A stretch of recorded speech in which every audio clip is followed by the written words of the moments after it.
Hello there, my name is Tati Sabrina, and one thing I love to do is to make music anytime and anywhere. And another thing I love to do is share how any parent, any teacher, or anyone who loves to make music with children do that and do it well. Today, what I would like to talk about is rhythm stick. Why rhythm sticks? Rhythm sticks, you see these two little things and you see kids just banging them together and banging them on the floor, and I know it can be a kind of crazy, but if you come with a plan, you can teach these children anything with rhythm sticks. One thing to think about is that rhythm is organizing. Rhythm can organize language, it can organize your sensory system, it can organize you physically, which is great. And another thing about rhythm sticks, when the kids are hitting them, it is giving them a feedback to their body that they need. An auditory feedback, a physical feedback, which is really important for preschoolers or anyone. So what I would like to do today is give you a couple of examples or ideas of how you can use these rhythm sticks. The first example will be through a call and response. The second example will be through counting. And the third example will be an exploration of space, which is something that kids love to do, which is explore. And it's their job to explore. So we will start with the first one, call and response. Call and response is very simple, exactly what it sounds like. There's a leader who calls, and then everybody else will repeat back what they're saying, which is the response. So if I said taboo, what do you say? Taboo. If I say ipa, what do you say?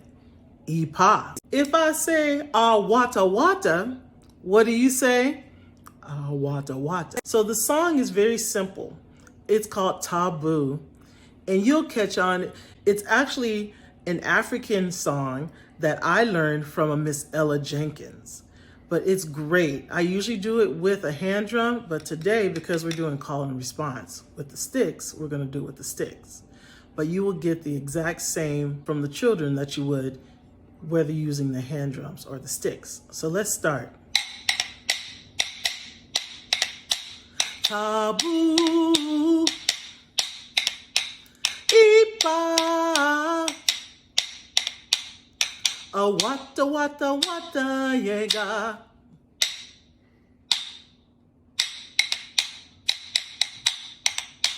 Bochu,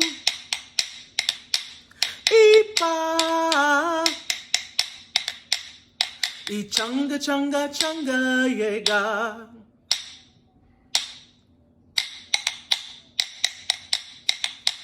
Taboo,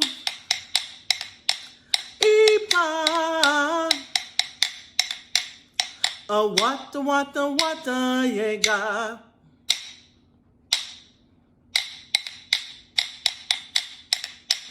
Taboo,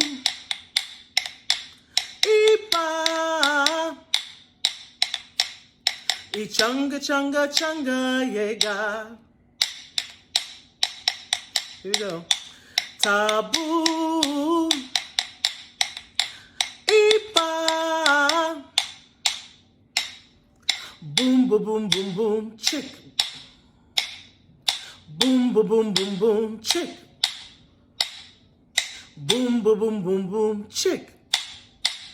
Now I know I do this little. You as the teacher don't expect the kids to play that. You're just playing that as a way to organize the song, but you can just click like this if this is too hard because you just want to keep a steady beat. But what's happening here is that the children are practicing language. Even though it may seem odd to them because it's something they're not familiar with, is language. Also, they're learning patterns because as you repeat, there's a pattern to the song, right? Again, it's that feedback, that sensory feedback, physically and auditorily, which is all feeding into that brain is what the kids need. The second one, counting. Now, we all want our kids to learn how to count, but the whole point is it shouldn't just be a rote thing. Okay, everybody, let's count 1, 2, 3, 4, 5. That's dull. And you want repetition, which is important, but you have to make it interesting, not only for the children, but for you as the teacher, because you're going to be doing this stuff a lot. If you're bored, the children are bored. I'm going to say that again. If you're bored, the children are bored. If they're bored, that means they're not engaged. If you're bored, you're not really giving your all. So you want to make this as interesting. In other words, have fun. You have the opportunity to figure out, and really the license to figure out how to be as silly or as engaging or as giving as you want, because these kids see you as someone who's going to teach them, i.e. mentor them. So give and have fun, all right? So now, counting. It's 1, 2, buckle my shoe, right? You guys know this one? It's 1, 2, buckle my shoe. 3, 4, shut the door. 5, 6, pick up sticks. 7, 8, lay them straight. 9, 10, a big fat hen. All right, now with the sticks, it's not just about tapping them. You're gonna use them as a prop this time, right? So it's like 1, 2, buckle my shoe.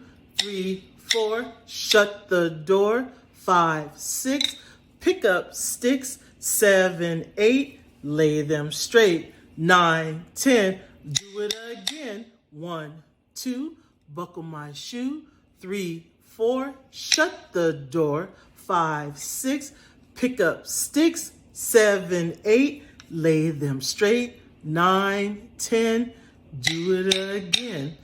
And some people say a big fat hen, right? Now, I know I'm holding them in the air, but in front of your kids, you can definitely lay this on the floor, because believe it or not, every time I do this and I start demonstrating for them, I'm getting the kids to move. So now you've added another layer. It's not just that sensory feedback.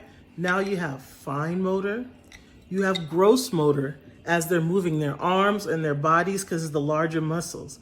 So you've added another layer, something that is important to teach them. And why? Just doing a simple song with the rhythm sticks, right? So I'm not being exhaustive. I just want to give you some idea of what to do, because ultimately it's the mindset that's going to help you take any instrument, anything, and make it engaging and exciting in order to help these children practice these different skills. And you'll be surprised what you'll come up with too. And you'll start to have more fun. The third one is exploration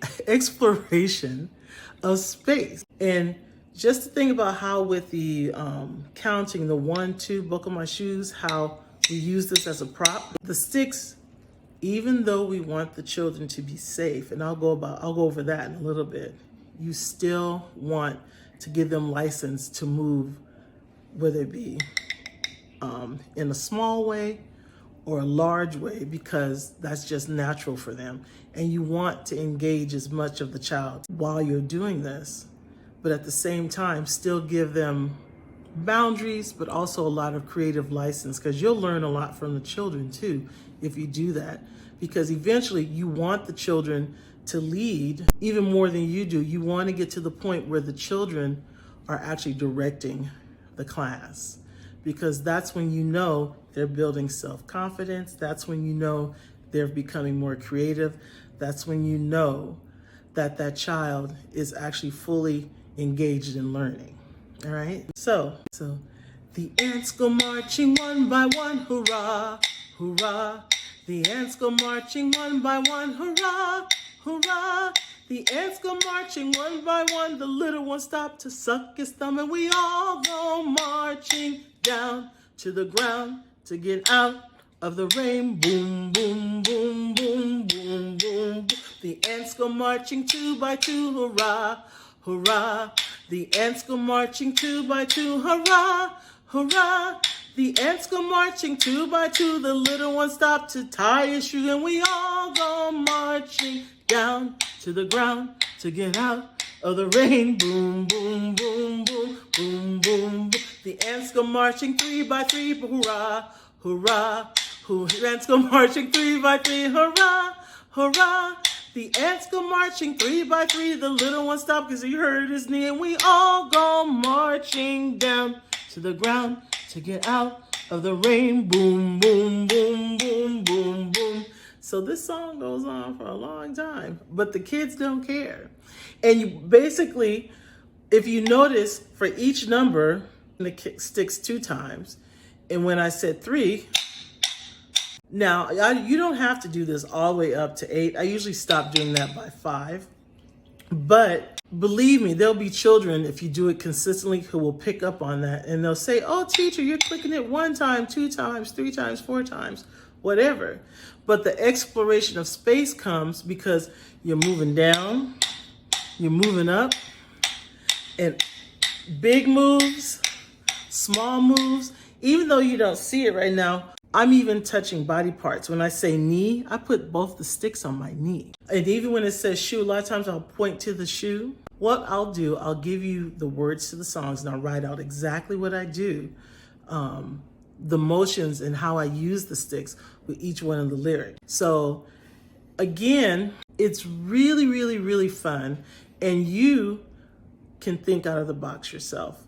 The more fun you have, the more fun the children have. The more fun you have, the more engaged they are. The more fun you have, the more they learn. That's how it is. You are giving and they're there to receive because we're all playing together, which is their job. Anyways, guys, and as for the lyrics, the affiliate links for these sticks, the large ones and the small ones, I will have in the comments below. Also, if you have any questions, please put them in the comments below and I will respond, because my whole point is to help you so that you can help these children and just enjoy, even if it's your own personal child, just so you can enjoy making music with these sticks with your children. Thank you, everybody. I'm Tati Sabrina, and please come back again. Don't forget to like and subscribe, and also to come back for more activities, more lessons, and more ideas that you can share